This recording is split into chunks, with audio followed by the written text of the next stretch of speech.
पाकिस्तान हर दफा कहता है कि वो आतंकियों पर निशाना साध रहा है। आप ऐसे डिफाइन कैसे कर रही हैं इस ताजा दौर of violence? My sense is that this will continue, and I just hope it doesn't take a very serious turn for these two nations and for the entire region. और साथ में उन्होंने इंडिया को भी जोड़ दिया है कि ये इंडिया और अफगानिस्तान मिलके ये कर रहे हैं, तो उन्होंने एक नैरेटिव क्रिएट किया है। अफगानिस्तान तालिबान की बात करें या टीटीपी की बात करें, ये मौजूदा दौर में कितनी फ्रैक्चर्ड नजर आती हैं, कितने स्प्लिंटर्ड नजर आते हैं ये? They may be operating independently, they may be operating together because TTP is a network. TTP is not a group. क्या वो जो एक सामरिक सिम्बायोटिक रिलेशनशिप था, क्या वो आज की तारीख में खत्म हो चुका है? कि तालिबान 2.0 ने एक इंडिपेंडेंस असर्ट करी। It's a failure of Pakistani army. नमस्कार, आदाब। आपके साथ मैं स्मिता शर्मा हूं और आप देख रहे हैं मेरा YouTube station Smita Sharma journalist. ये दोपहर का वो वक्त है जब हम किसी बड़े अंतर्राष्ट्रीय खबर की हर पहलू पर बात करते हैं, आपसे मुखातिब होते हैं उसके सार को लेकर। और जब पूरी दुनिया की नजरें बनी हुई है लगातार खाड़ी के हालात पर, ईरान युद्ध पर, इस वक्त जो हमारे पड़ोस में जो कुछ हो रहा है उस पर बात करना बहुत जरूरी है। हम बात कर रहे हैं अफगानिस्तान और पाकिस्तान के सीमावर्ती क्षेत्र में जिस तरीके से वहां हालात लगातार बेहद तनावपूर्ण बने हुए हैं। पिछले कुछ महीनों में रह रहकर हमने देखा है कि किस तरीके से पाकिस्तान हवाई हमले हुए हैं अफगानिस्तान में, वहां लोगों की जानें गई हैं। पाकिस्तान हर दफा कहता है कि वो आतंकियों पर निशाना साध रहा है। अब जो ताजा हवाई हमले हुए हैं रविवार के दिन में, उसमें संयुक्त राष्ट्र की जो बॉडी है उनामा, उन्होंने इस बात की पुष्टि की है कि कम से कम 28 लोगों की जान गई है, करीब करीब 50 लोग जख्मी हुए हैं और जो लोग मारे गए हैं उनमें बच्चे भी शामिल हैं।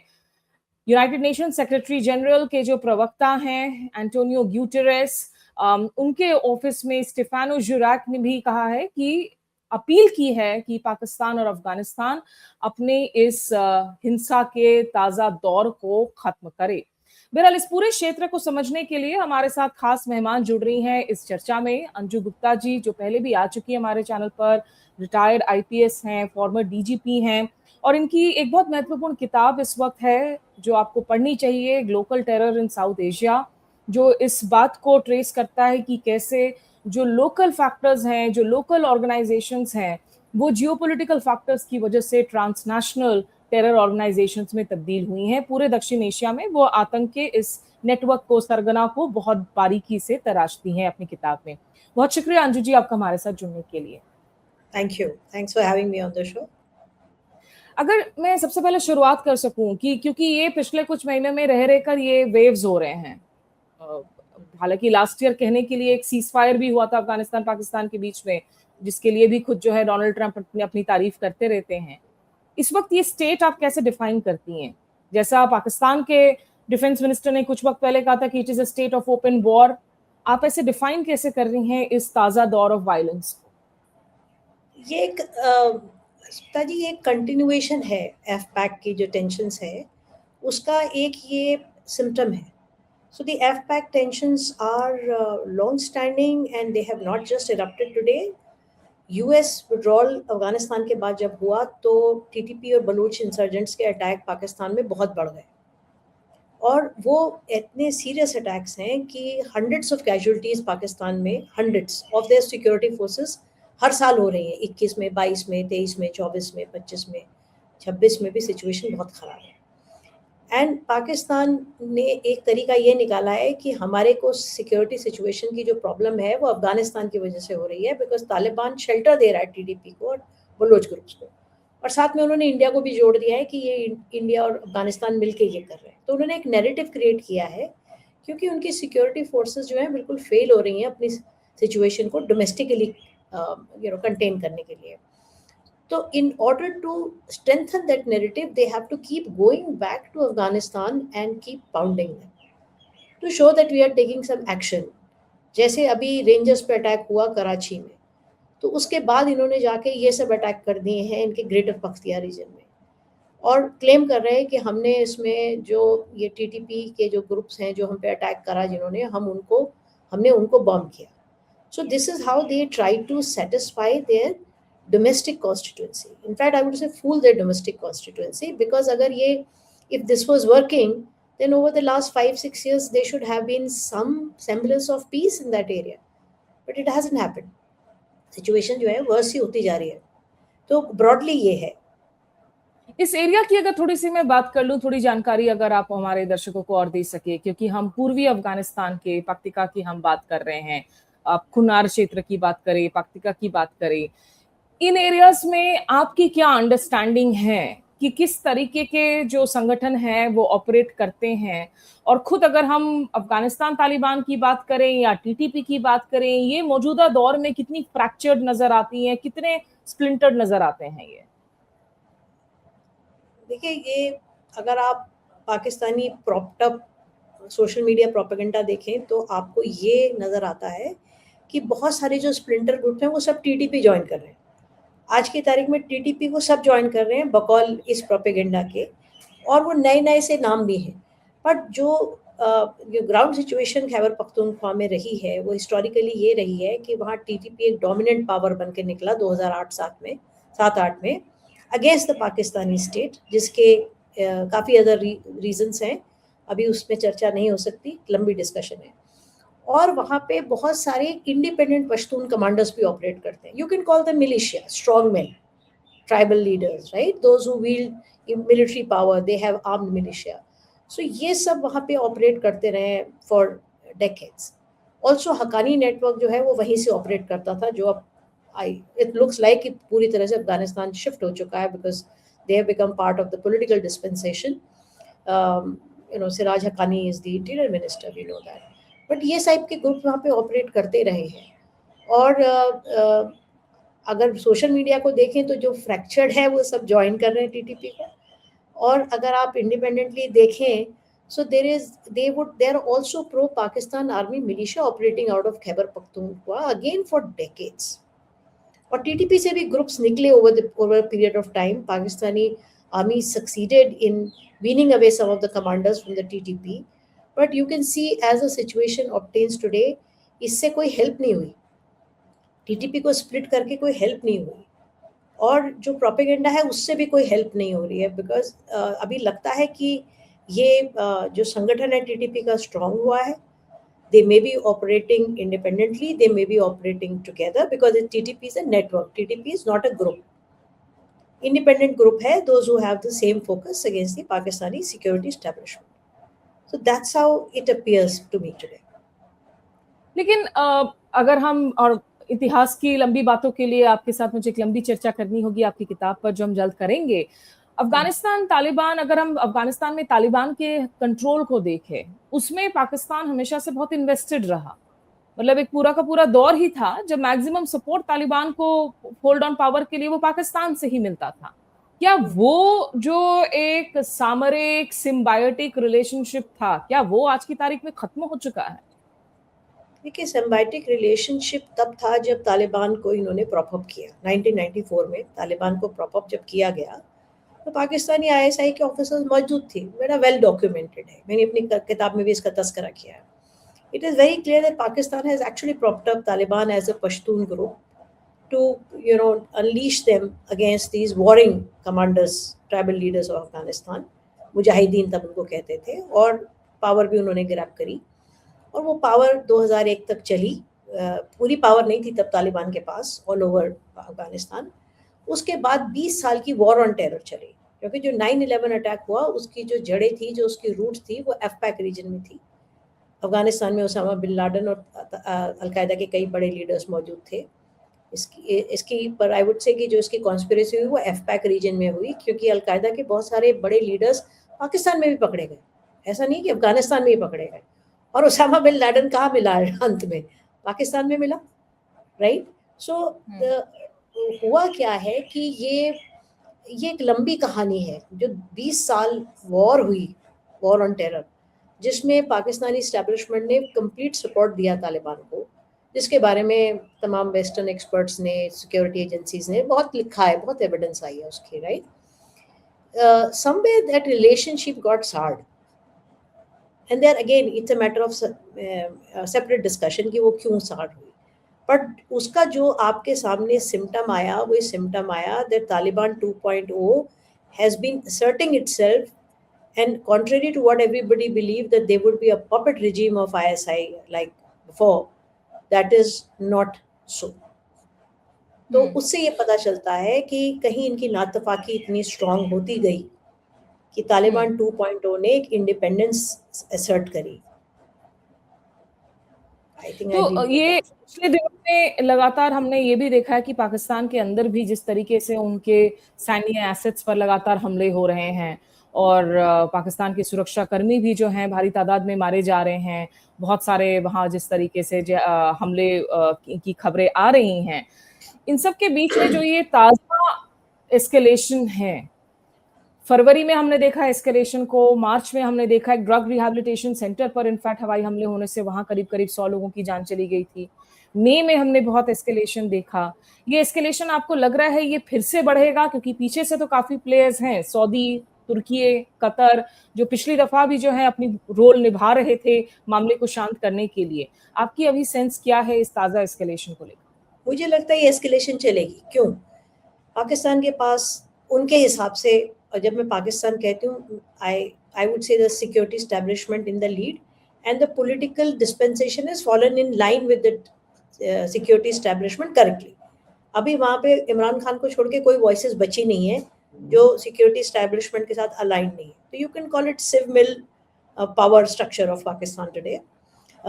इनके एक तो रीज़न ये है कि इनको डोमेस्टिक इशू जो सिक्योरिटी का आ रहा है वो बड़ा ज़बरदस्त आ रहा है.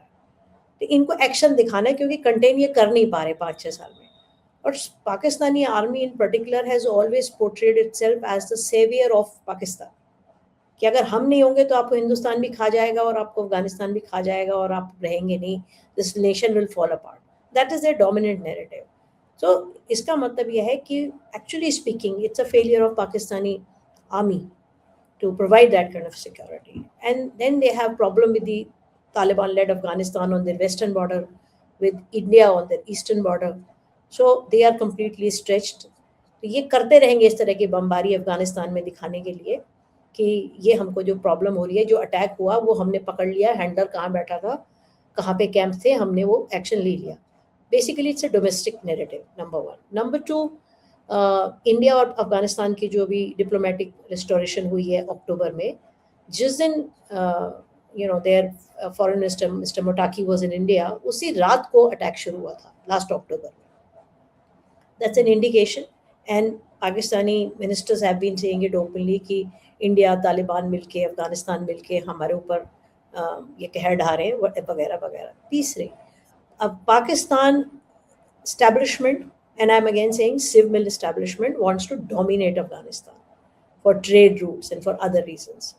और जो सबसे बड़ी बात है जो आज की तारीख में एक एडिशनल फैक्टर क्रिएट हो गया है, वो फैक्टर ये क्रिएट हुआ है Middle East war, the US Iran war.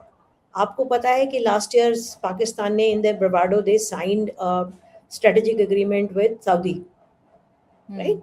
So including extending their nuclear umbrella. अब अगर उनको न्यूक्लियर अम्ब्रेला उनको देना है और उनको फोर्सेस उनकी सपोर्ट करनी है, तो यूएस ईरान वॉर में जहां ईरान का retaliation Saudi based US asset पे भी आया, अगर इसको आप इसको आप एक्सट्रापोलेट करें तो some point in time Pakistan would have to send more of his troops and assets to Saudi to fight against Iran. And look at what they're trying to do.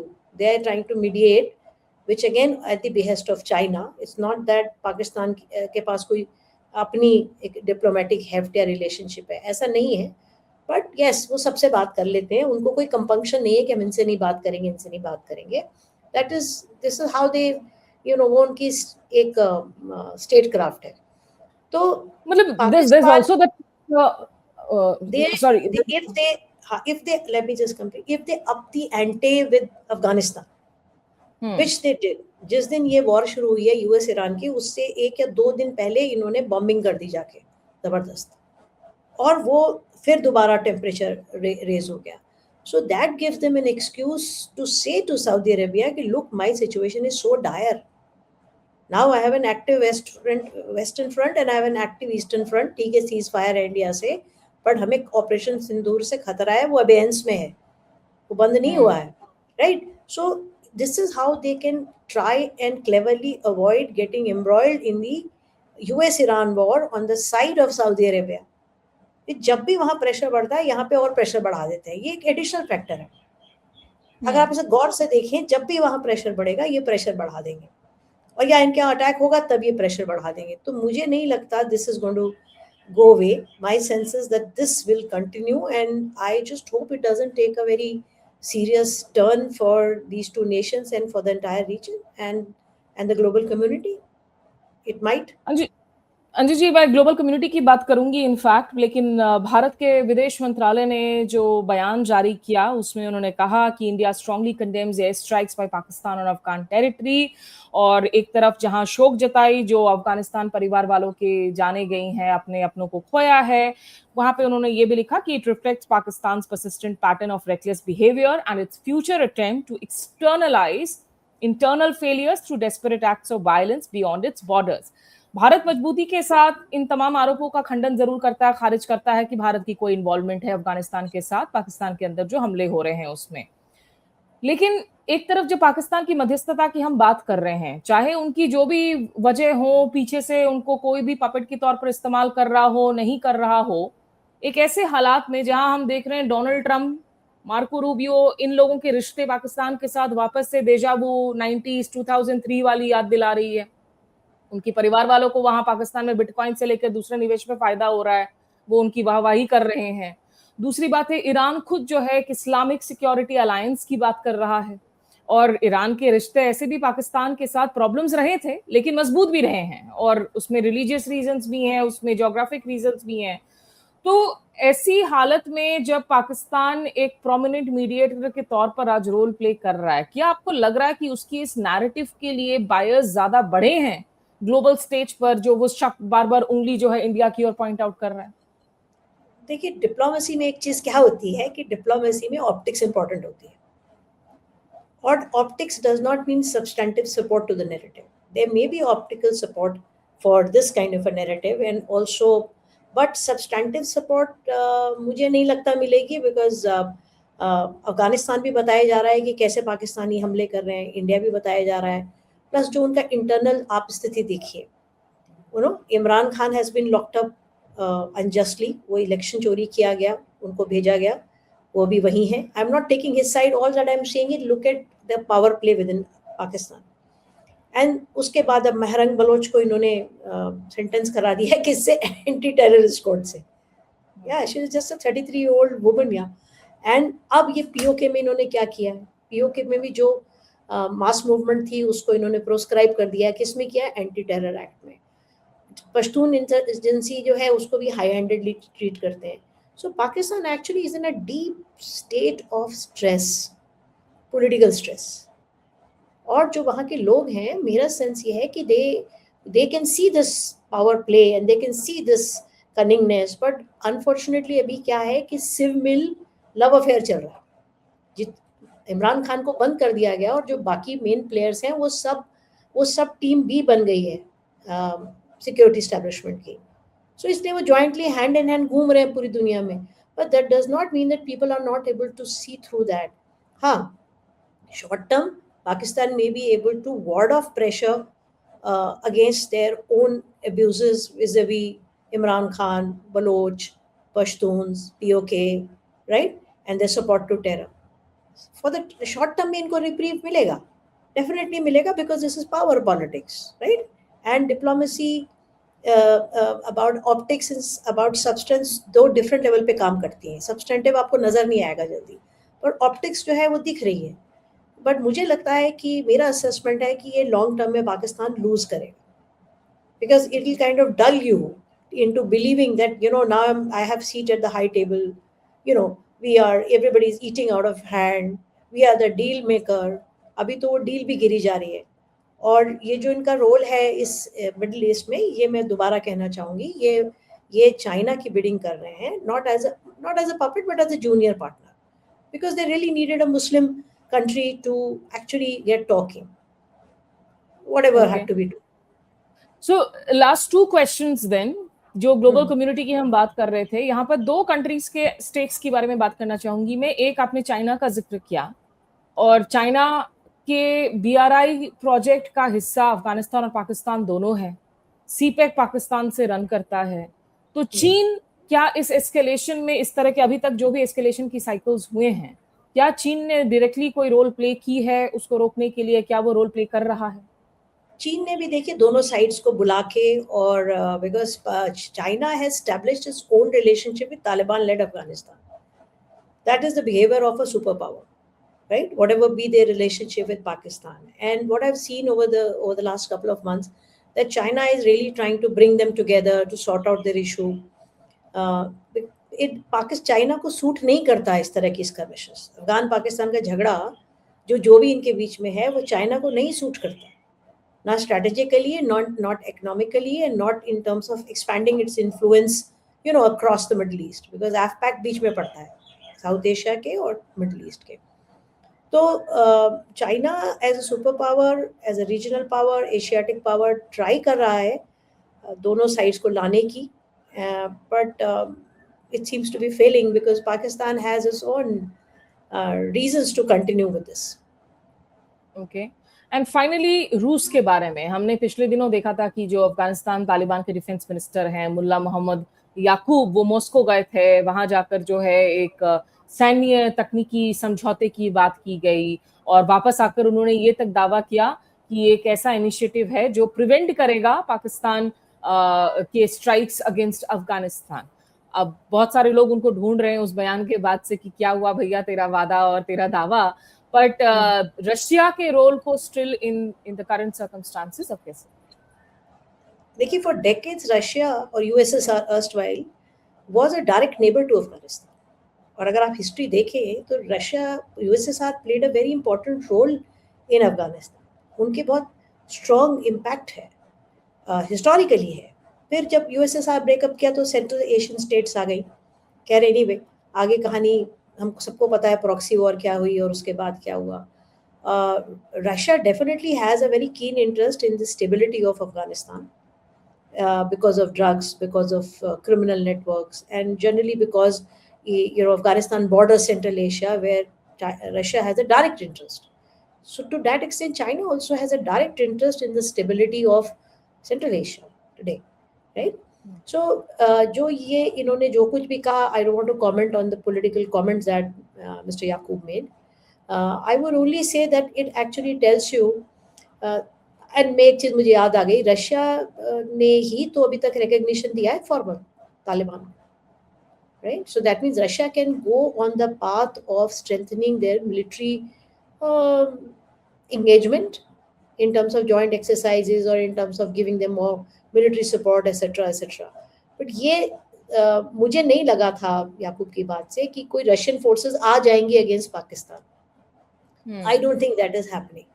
But yes, having recognized Taliban-led Afghanistan, it opens the door for much greater military engagement between Russia and Taliban.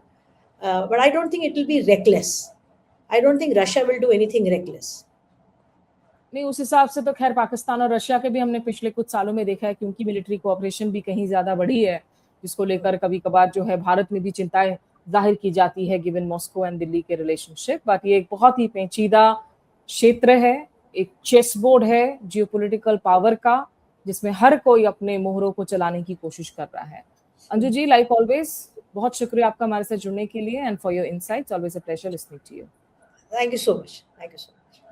Bye. तो दर्शकों ने भी जिन्होंने ये बातचीत को सुना, अगर बातचीत पसंद आई तो इसे शेयर कीजिए और अंजू जी की जो किताब है ग्लोबल टेरर इन साउथ एशिया, उसे आप रिकमेंडेड रीडिंग के लिस्ट में अपने ऐड कर लीजिए. अभी के लिए मेरे साथ बस इतना ही. हमारे साथ जुड़ने के लिए शुक्रिया. नमस्कार, आदाब.